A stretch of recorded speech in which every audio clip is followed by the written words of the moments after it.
21 masterclasses in new consciousness, new ways of thinking, being and doing for the new you. Pioneering thinkers from countries right around the world.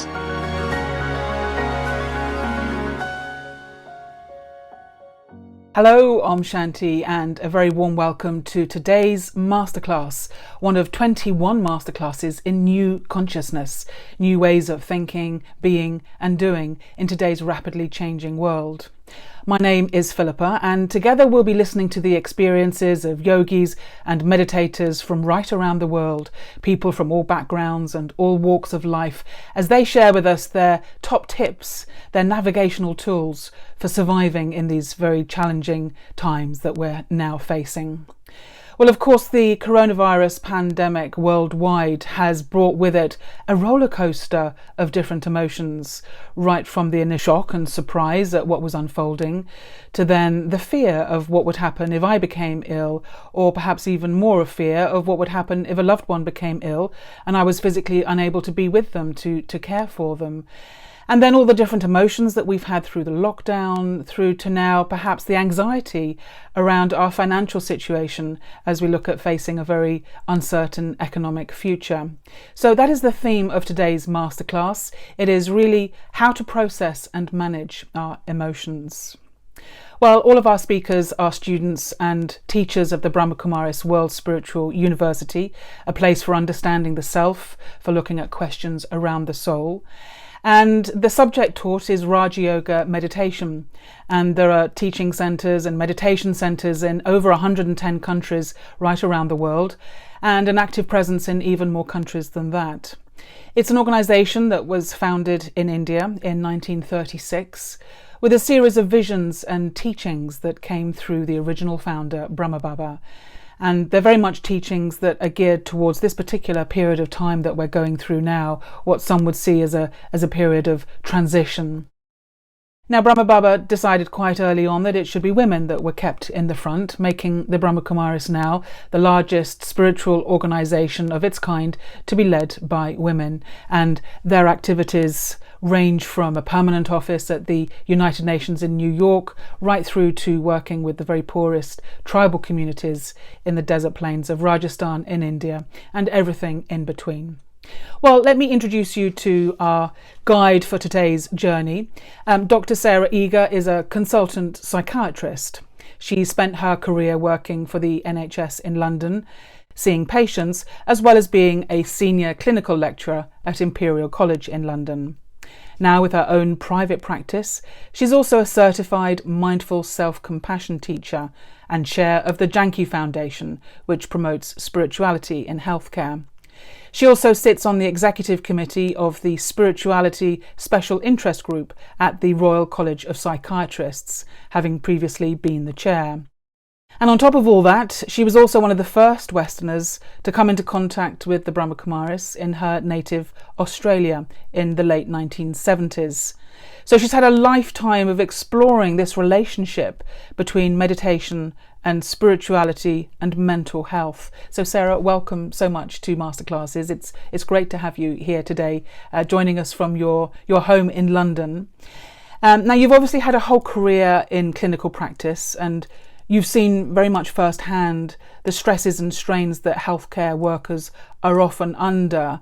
And of course, this has only intensified with the outbreak of COVID-19. How well do you think they've been supported through this very emotional experience? Well, I think being a doctor or a healthcare practitioner at the best of times is challenging and can be very stressful. And there has been studies done on this, and I think people are a little bit concerned because I think when you're in the midst of an emergency, you're running a bit on adrenaline and you're obviously reacting to what's in front of you. But there's also a sense that there may be a bit of an aftermath, that some of the workers will be suffering from what we call post-traumatic stress, that the reality of so many deaths and deaths that have been difficult for people not surrounded by their loved ones, that in and of itself will cause an additional stress to healthcare professionals.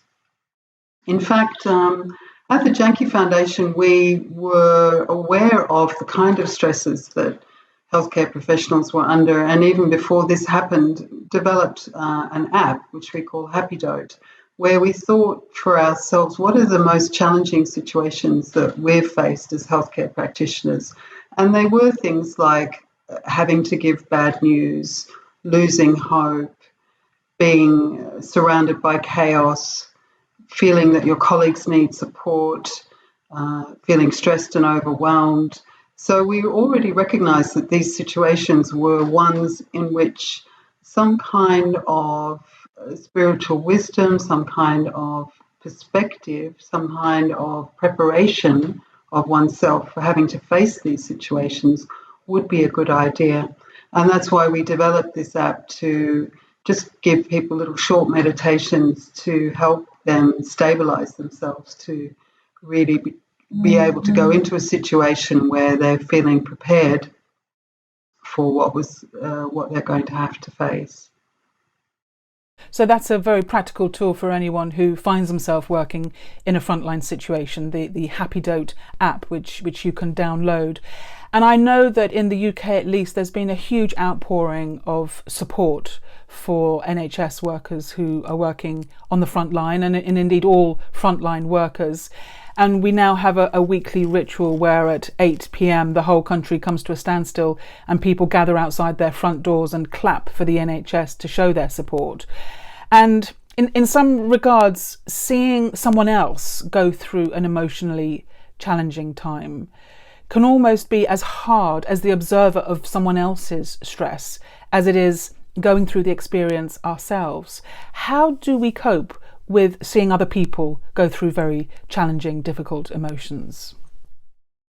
Well, I think the work that I've done through the mindful self-compassion teaching has taught me a lot about this, and this idea of what's maybe the difference between empathy and compassion.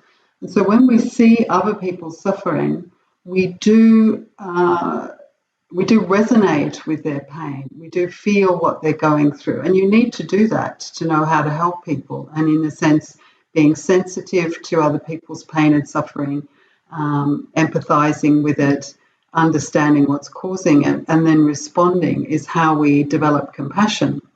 And so you do need to be able to empathize with other people. But there have been research studies shown which indicate that empathy is more draining. It lights up different parts of the brain when they do scans. And so what can happen is that you can get caught up in the negative emotions of other people.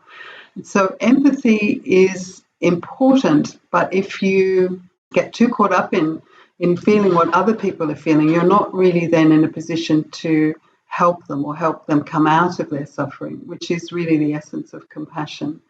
And so compassion in and of itself is a kind of energy that we have. It's something that we can use both to help ourselves but to help other people. And the brain scans show that when people have really tuned into a compassion practice or understand that energy and can let it flow from themselves, that it's a different part of the brain that lights up. And it's not a draining kind of emotion, it's an energizing emotion. So I think the understanding the difference between empathy, sympathy, compassion is quite an important tool in helping us manage our emotions and how to regulate them. And that's what we are trying to do when we are encouraging people to learn self-compassion practices.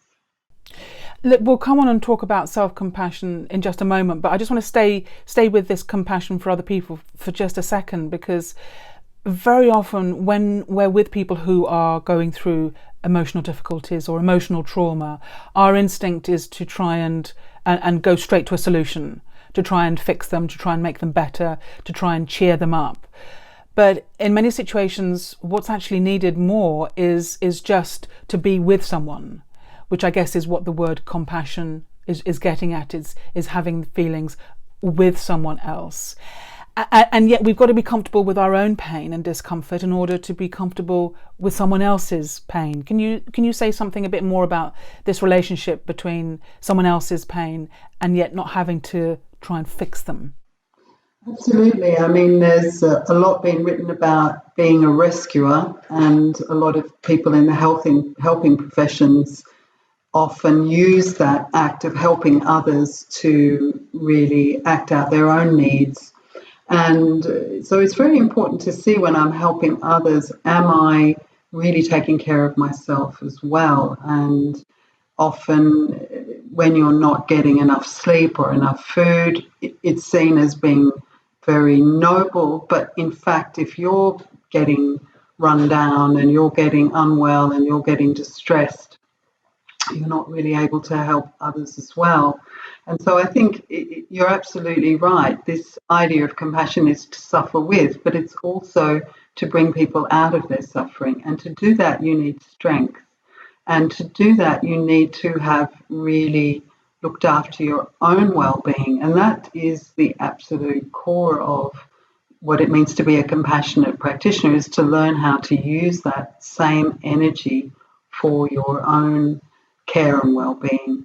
And often we're not very good at that. We're trying to, as you say, fix it or come up with a solution.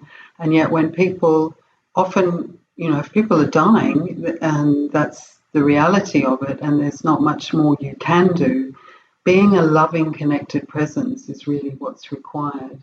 And so to be able to sit with my own fear, be able to sit with my own pain, my own discomfort with the situation, in a way I need to have practiced that beforehand. I need to have come to terms with it or been able to face it.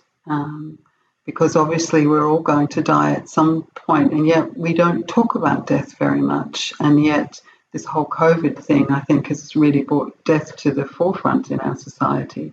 And to think about my own death and how would I like to die, and what have I left undone, or what is it that I would need to do to feel that when my time comes, I can leave easily and I can leave with a sense of completion and no regrets or things that I feel I should have done. So all this kind of preparation for leaving. I think someone asked me the other day, what about sudden death? Because I think that's what COVID is presenting us with, is situations where people we weren't expecting to die. Obviously there's sudden death always in society, but this is on a massive scale. And so it's the suddenness of it. It's the inability to say our goodbyes. It's the lack of preparation, which I think is shaking people a lot. And so is there something I can be doing now in my everyday life, which is preparing me for something that I don't know when it's going to come? So a part of me has to always be aware that it is going to come at some point. So how am I preparing myself for that? I mean, clearly our emotional lives these days are complicated and probably getting more complicated as time goes on. And in order to manage our own inner world, our own inner experience, of course, we need to have a great deal of tenderness and care of ourselves. And this is where the whole idea of self-compassion comes in, that you've done a lot of work on. Can you just define for us what you understand by this concept of self-compassion? What is it? Well, I feel that self-compassion is when we see others suffering, we notice we have that natural tendency to reach out and to want to help, to soothe, to comfort, to care. And so we know we have that capacity. It's something inherent in us. And we often find it's much easier to give that kind of energy to other people. But when it comes to giving it to myself, we're not so good. And this obviously applies for healthcare professionals too. And so when I make a mistake or I fail or I'm going through a hard time, often my response to myself is kind of, pull yourself together, or useless at that, or there's this strong inner critic voice.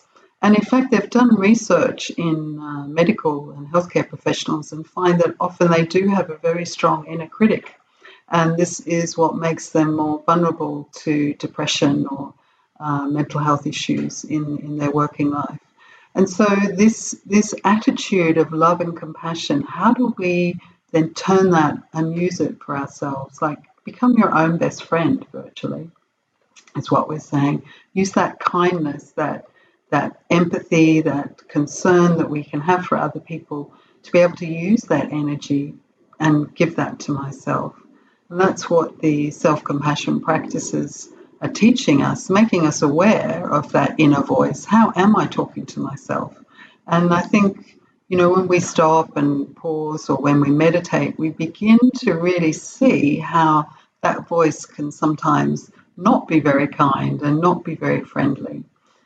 And if I can go on to explain, what we've noticed with that inner critical voice is that triggers the same neuropsychological, the same neurotransmitter effect in our brain as any kind of other external stress. So it's triggering our stress systems when we speak to ourselves rather in this way. And that's very important to observe and notice, that my tone of voice, the words that I use, the energy with which I'm responding to my own pain and suffering is really having an effect on how I'm regulating my emotions. And you talk within self-compassion about the yin and yang of self-compassion, about the soft compassion, which is caring, but the other, which is when to draw a boundary and have a little bit of tough love, perhaps, with others or with the situation or with yourself. How does that work, these two aspects of self-compassion? Well, I think often when we're talking about being kind and loving and looking after ourselves, we're talking about the soothing system and comforting system, which most people would recognize is an innate system that mothers have towards babies, that as human beings we all have this capacity to soothe and care. And so we're learning how to soothe ourselves. And that's triggering our endorphins and our oxytocin, and that's giving us that very safe, comforting, calming down anxiety, which is obviously the anxiety is a response to feeling threatened or fears. And that's being triggered a lot these days with COVID and everything, that level of anxiety of external threat.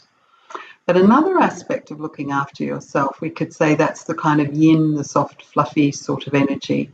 But the yang energy is this more, I need to provide for myself, I need to protect myself, I need to motivate myself.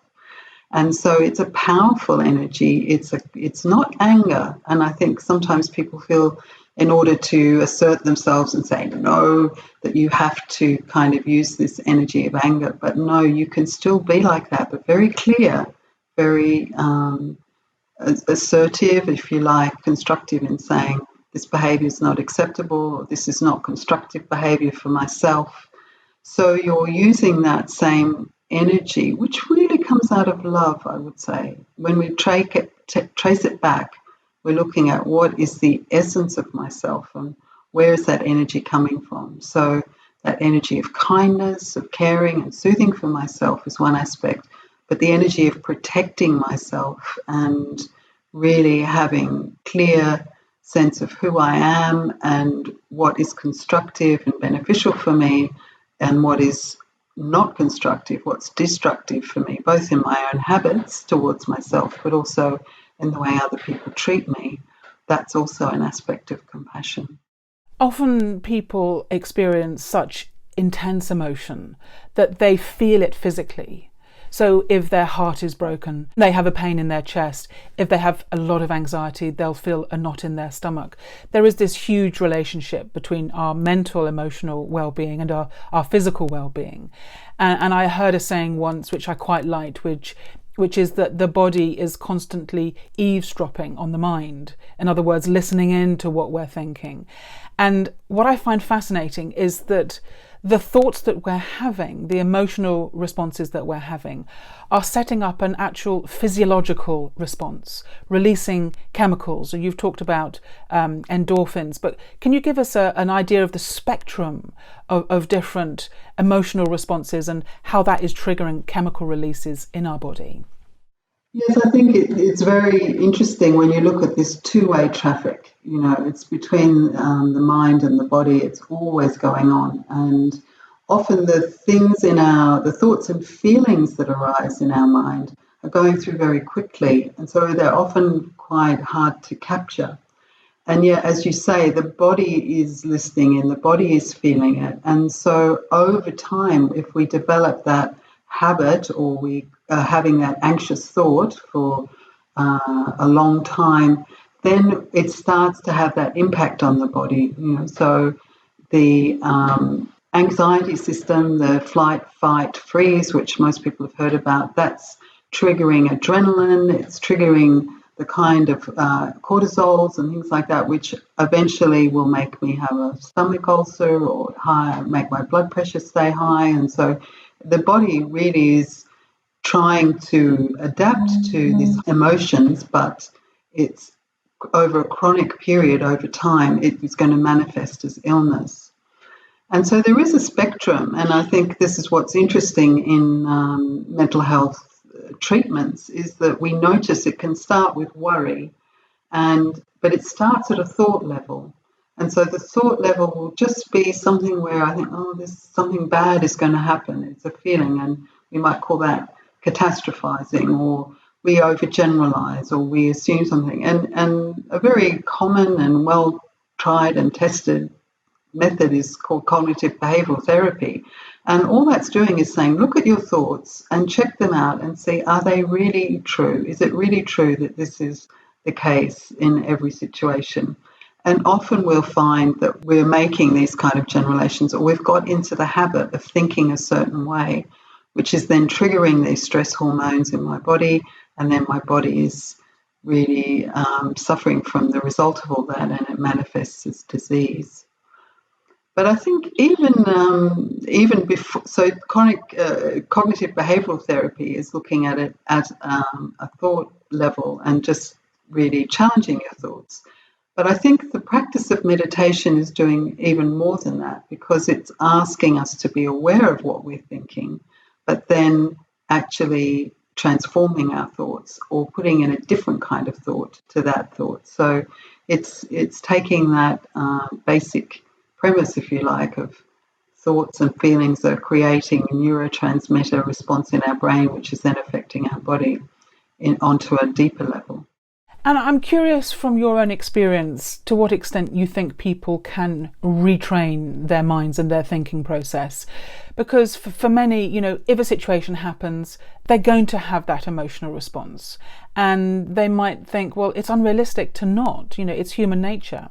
Or if we look at the situation in the world, there are so many triggers for our emotional reaction. If we look at what is happening environmentally, if we look at plastics in the ocean, or extinction of species, or whatever it is out there in the world that can elicit a very strong emotional response.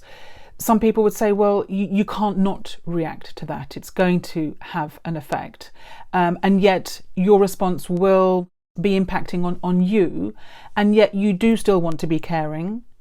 That's quite a hard balance to find.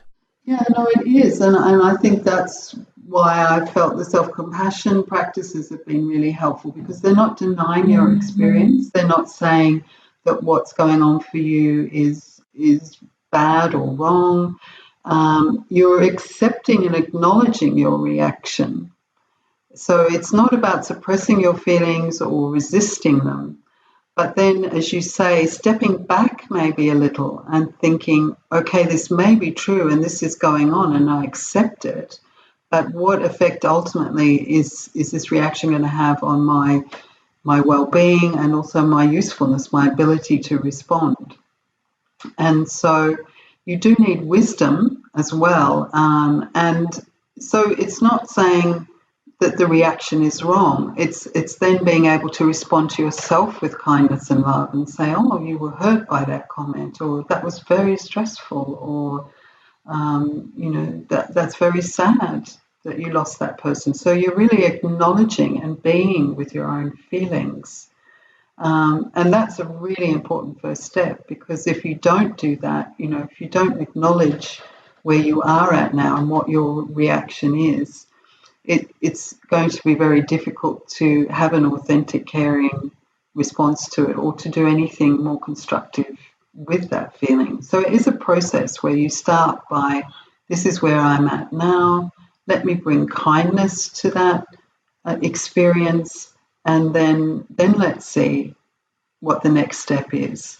And it's very powerful how even just that little intervention can actually change the course of events. You may be having an argument with someone, someone's provoking you, and you're getting very caught up in it. Or a situation even with the news, listening to the news, COVID every day, that's really, starting to make me feel very anxious and everything. So just to stop and say, this is really tough actually to keep hearing all this news of people dying and all the fears. So just give myself kindness and love, because I'm in this position now where I'm actually having to hear all this news, or this person's trying to get a rise out of me, or this situation is really triggering something in me. So before I even get into all of that, just to stop and say, let me just give myself some kindness and love just because I'm in this situation. And because that is the right response to suffering, not to make it go away, not necessarily to change it, just in the first instance, just to acknowledge and be with it and give myself kindness because of that situation. You talked about the frontline healthcare workers possibly having post-traumatic stress because of what they've been through. And I think there's an extent to which, all of us are probably carrying some degree of, whether you call it post-traumatic stress or just, a stress disorder of some kind, because of the hugeness of this experience. And yet in self-compassion, you talk very much about the importance of rest and recovery and recalibrating after having had a difficult experience. Why is that so important?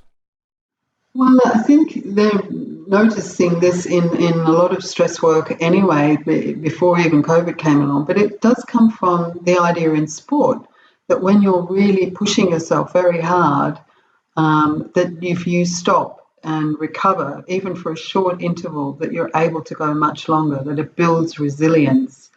And so this concept of recovery is really important, because in healthcare, you can just be going for hours, and with all this PPE and everything, people not even being able to take proper breaks and everything.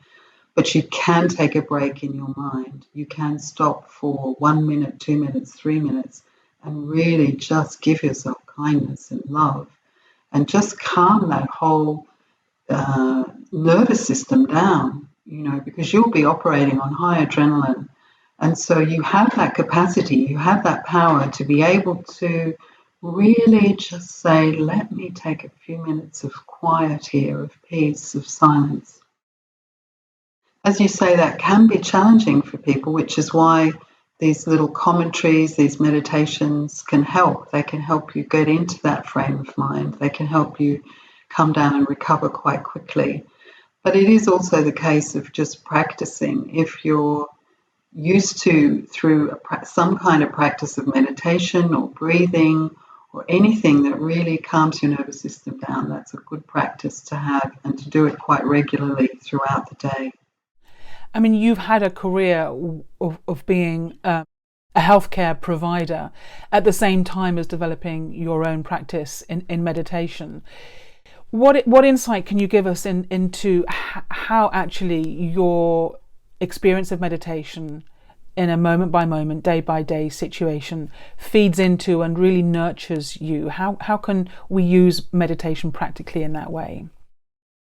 Well, I think for me, meditation has been a very profound journey of me understanding that even though I'm creating thoughts and feelings, I'm something different to those thoughts and feelings. And it might be a bit like a painter. A painter has the paints and they're putting the thing on the canvas. But in fact, it's the painter who's creating it, and he knows the painting is different to what he is. And it's a bit like that there is something we might call the observer self or the intrinsic self. And as you explore in meditation the different levels, so you begin to see that thoughts are traveling through your mind, that feelings are arising, but underneath or below or in the center of that, there's you, the observer, and you can create you can experience a little bit of distance between what you're creating. And then you begin to realize actually you can also develop a bit of mastery, and you can decide which color paint you want to use. So which thought you begin to become a bit more discriminating, and you can say, actually, that's not a very useful thought. This is a more useful thought. And the kind of thoughts that I've realized are really helpful are the ones that take me back into what I would call my true self or my true nature. And you begin to realize that the thoughts in the mind and the feelings that arise are expressions of you, but they're also noise. And you can go back and back and backtrack back until you find a place which actually is completely silent, completely still. And there you just feel at home. There you feel restful. There you feel, this is me. And that essence of me is love. It's peaceful, it's loving, it's powerful, it's clear, it's really the best you, but it's completely silent in a very full way. And so for me, that's been the journey of meditation, is tracking back in a way through how my body's feeling, how my mind is, how my emotions are, and then getting underneath that and into something which is just completely safe and peaceful, and I feel is the real me. It's very beautiful to hear what you're saying and to hear those words, and even more interesting when you consider that you've had a whole career in medicine as a consultant psychiatrist, and you've sat as a chair on this special interest group in spirituality for the Royal College of Psychiatrists. And I wonder how you have found it in your career as someone who has this belief and understanding of the self as a soul, and yet working alongside practitioners who have a very physical understanding of the brain being in charge. How do you reconcile those two worldviews? And how far do you think medicine has now got towards accepting this idea of soul and these essential soul qualities that you're talking about? Well, it's a very interesting question. I think when I started in psychiatry, I certainly felt like I was a bit of an oddball, and this sense of the brain and the true self being two different entities, and that the true self or the soul was something that was using the brain was not something that a lot of people believed. They were very into brain scans and neurotransmitters and all this kind of stuff. But in fact, I began to realize that there were other psychiatrists who had those kind of inklings and also experiences in their life. And in around 2000, there was a group at the Royal College of Psychiatrists which developed a special interest group in spirituality. And that was a real turning point for me, because I think before that I kept my spiritual life separate, but I began to see other people could also see that there was a room for this kind of worldview in psychiatry. And clearly not everyone subscribes to it, but I think there's been more and more respect and accepting that that is the way a lot of people experience the world, especially people who use mental health systems.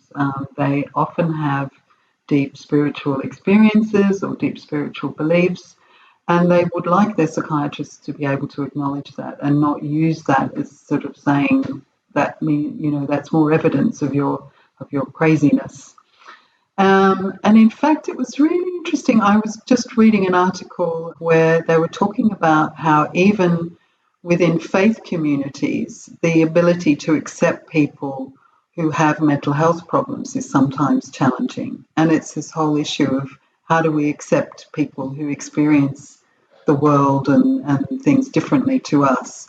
And they were saying that compassion is important, but in fact, more than that, when you're dealing with other people, respecting their dignity is really the key.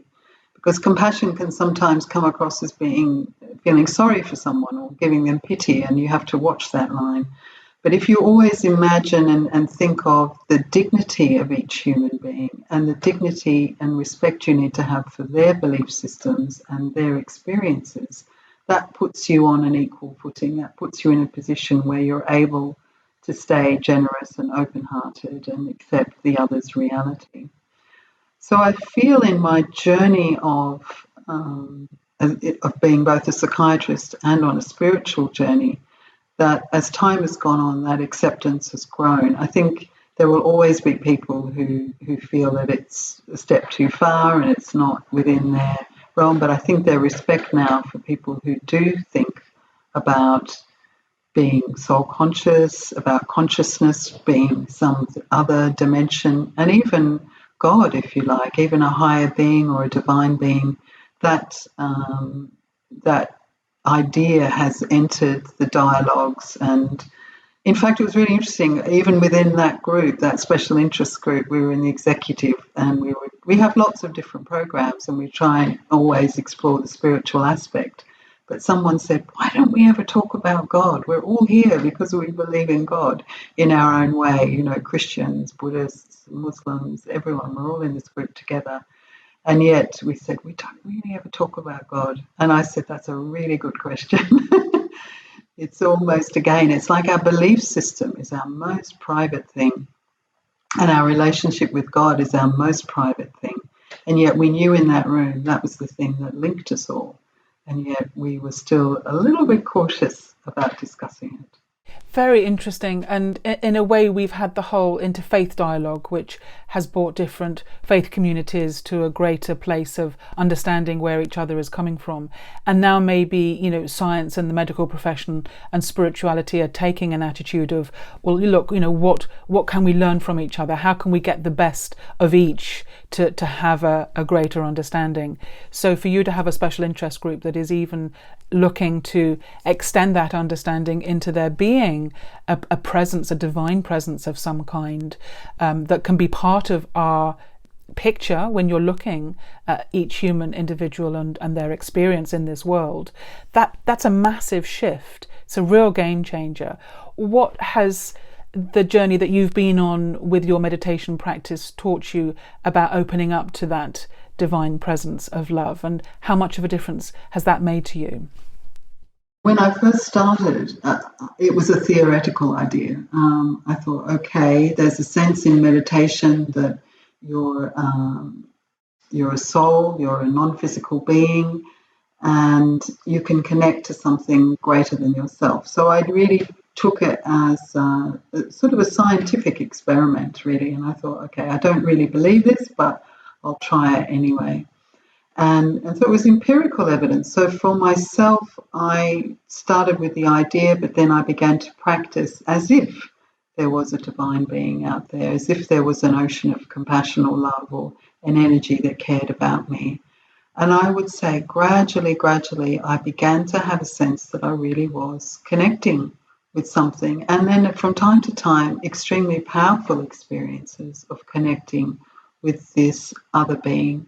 I remember once I was sort of suddenly pulled into this world of light, and this being was in front of me, which just looked like a red, sort of pinkish orb, and this most beautiful energy of love and kindness and understanding was just suffusing me and coming to me, and it was saying, yes, I do exist, I am here.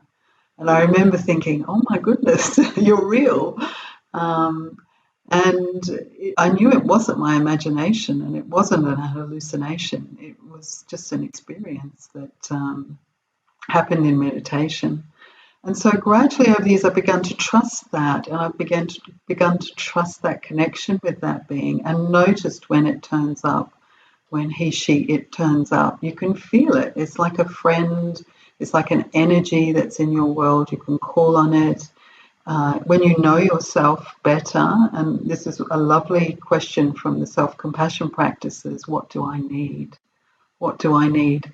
Now, where can I get that from? I can try and get it from other people. I can try and get it from the outside world, but all that's fairly, it fluctuates. It might be reliable, but often it's not. So what do I need? And the more I practice being a soul and realize what I really am is love and peace, and really everything I need I have within me. And then on top of that, I have this amazing energy that's there, that's the universal parent, that's there for me to connect with. So if I am feeling sad, if I am feeling unloved, if I am feeling frightened, if I am feeling unsafe, if I am feeling lonely, I can turn to that energy and get my needs met. And I think for me, that's been absolutely this relationship of the universal parent, the friend, the soul companion, the supreme soul, the divine, whatever name you want to put on it. It's an energy that I've come to know and love and recognize, and I know I can use. It's there to help me in my life. And so the more I draw on it, then the closer and more connected I feel, both to myself, to others, and to that energy. In terms of managing our emotions, we can often get into feeling overwhelmed and as if we're, carrying the entire burden of everything on our own shoulders. And so this practice of as you're talking about, connecting to this energy and to an extent being able to share that burden and maybe even offload that burden so that someone else can carry it for a while and leave you feeling free. That's not just a game you're playing with your mind. That can be something that is very real, that, as you're saying, it's something that you can experience in your life as really like an anchor for your emotional ups and downs.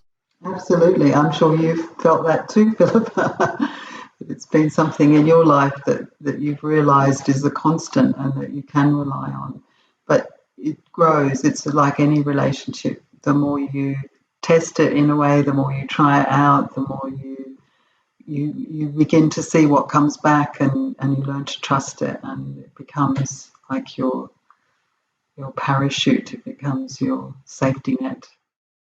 Well, it's I mean, as I said, it's fascinating enough anyway, but for you to be speaking from this place of spanning these two worlds and saying, look, it's not a crazy idea to just at least be open to the idea that there is, a greater presence there that you can tap into, is very inspiring.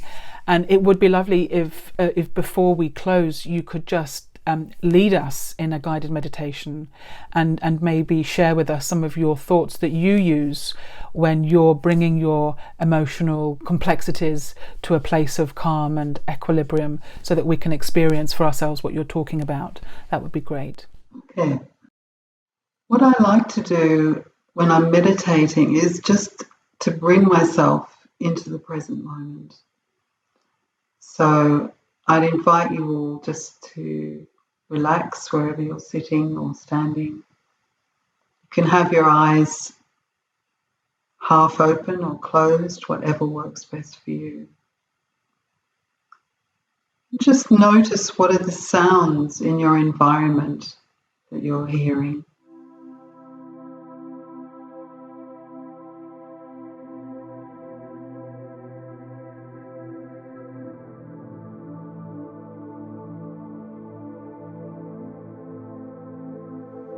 And then to bring your awareness a little bit closer in, just noticing where in your body you're holding on to any tension. Let your shoulders drop, your legs be relaxed, your arms by your side or in your lap.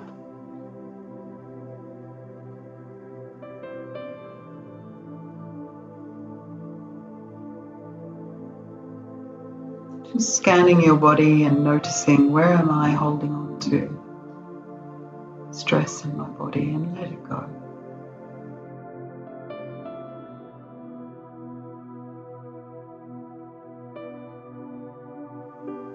And then coming in closer still and just noticing the rhythm of my breath. Breathing in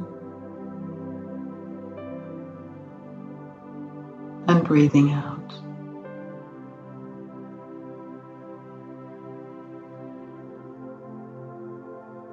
And how soothing that rhythm is. It's like the waves of a gentle ocean lapping at the shore, breathing in and breathing out.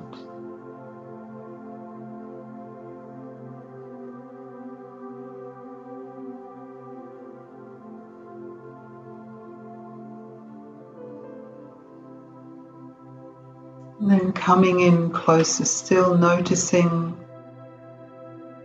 the thoughts that are going through my mind.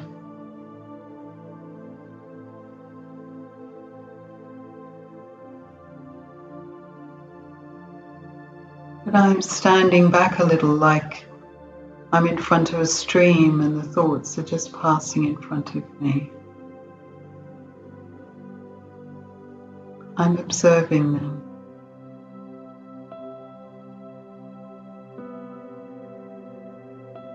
Noticing any feelings that might be arising as well.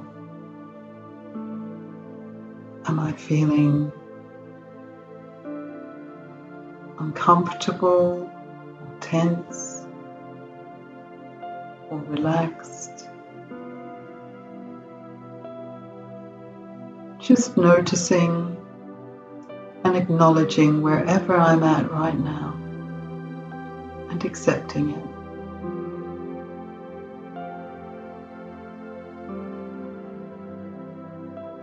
And then going deeper still, even beneath my thoughts and feelings,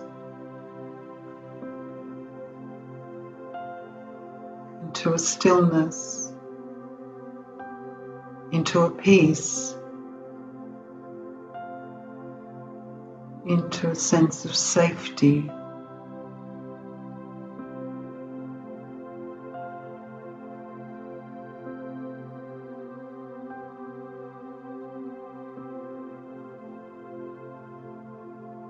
Knowing this is who I truly am.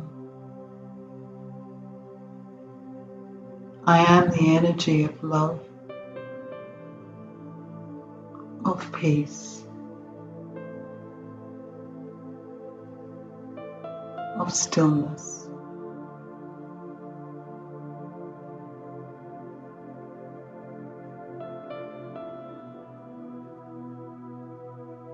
And as I experience myself in this way,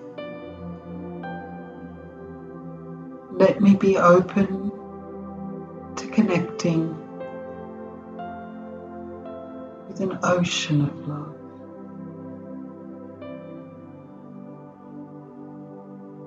A universal source of kindness,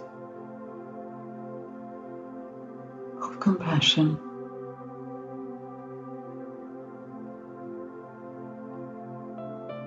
of support. An energy that's there always to be my friend and to connect with and give me energy and love whenever I need it.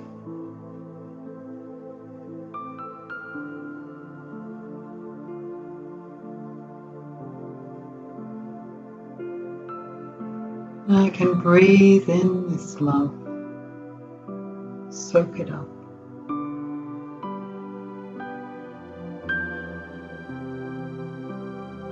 And it heals me.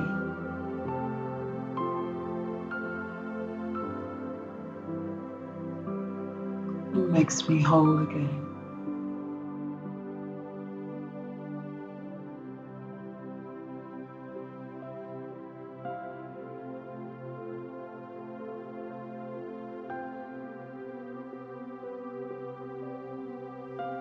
And then gradually opening my eyes or coming back out to the world, connecting with my breath, but bringing that peace and love with me, knowing at my core, my essence, my real identity. That is who I am.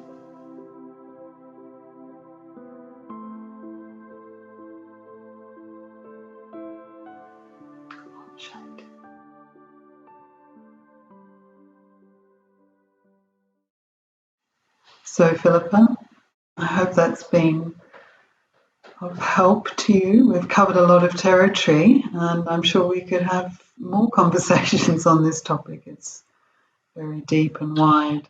It's been absolutely wonderful to talk to someone who's had these two parallel journeys of being a meditation practitioner as well as a healthcare practitioner, and finding the meeting points and how each can contribute to the other's understanding. It's been wonderful. So Dr. Sarah Eagger, Sarah, thank you so much. Thank you. Thank you, Philippa. Thank you. And thank you to you as well for joining us from where you are. I hope you will take in some of these ideas in managing emotions that Sarah's been sharing, some very practical advice and tips there. So until we see you again, hopefully on tomorrow's masterclass, in the meantime, take good care, keep safe, Om Shanti, and goodbye.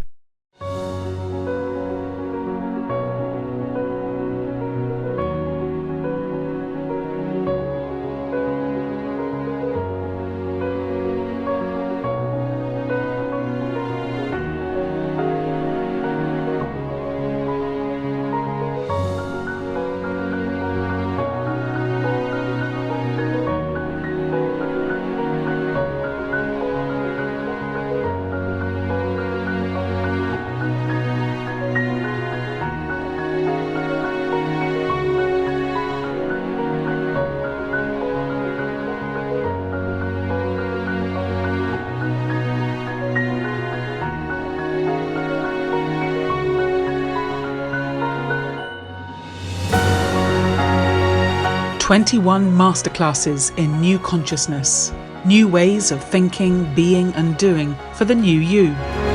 Pioneering thinkers from countries right around the world.